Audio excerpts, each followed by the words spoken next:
Адамдар байлыққа жету үшін ақыл, білім іздеуден көрі байлықты қатты қайғырады. Шынында рухани көркемдікке, білімге ұмтылу бақытты өмір сүру үшін байлықтан да маңыздырақ. Артур Шопенгауэр. Ассалаумағалейкум достар, арнаны жаңадан көріп отқан көрермендеріміз болса, подписаться және жанда қоңырау арнаға тіркеліп алуды ұмытпаңыздар. Арнаның дамуына атсалысыңыздар. Пайдалы және қызықты күлкілі видеоларды тек Мейрамбек Жарман каналынан ғана көре аласыздар. Тіркелдік па, ендеше кеттік әрмен қарай. Біреу білсе, біреу білмес. Кино түсіру 1895 жылы 25 декабрь күні негіз салынған.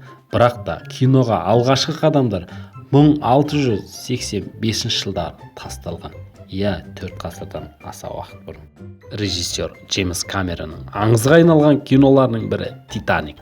1997 жылы кино әлемдегілер үшін күтпеген жаңалыққа айналды. Өздеріңіз білесіздер. Осы киноны түсіру үшін Джеймс Камерон $200 миллион жұмсаған.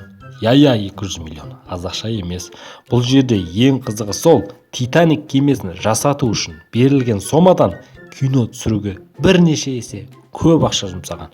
Әрине, киноның шынайы шығу үшін.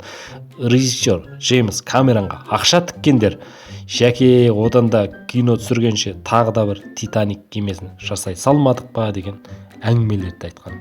Титаник трагедиясын толық жеткіземін деп өзіне серт берген жәкең ешкім тыңдамаған. Тарихтағы ең үлкен трагедиядан бұрын Джек пен Розаның махаббат драмасын шебер суреттеген режиссер осы киноның арқасында триумфқа шығады.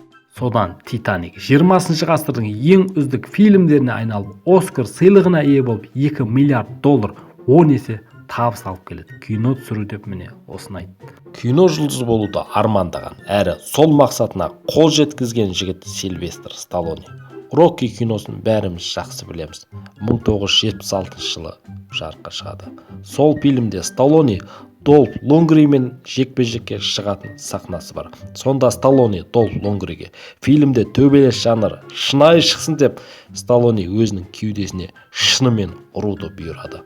Бұл сөзге ашуланған Лундгрен Сталлонедің кеудесіне шынымен де аямай ұрады. Содан Сталлоне 8 күн ауруханада орнынан тұра алмай, әжетханаға бара алмай жатып қалады. Міне кино деп міне осыны айтты.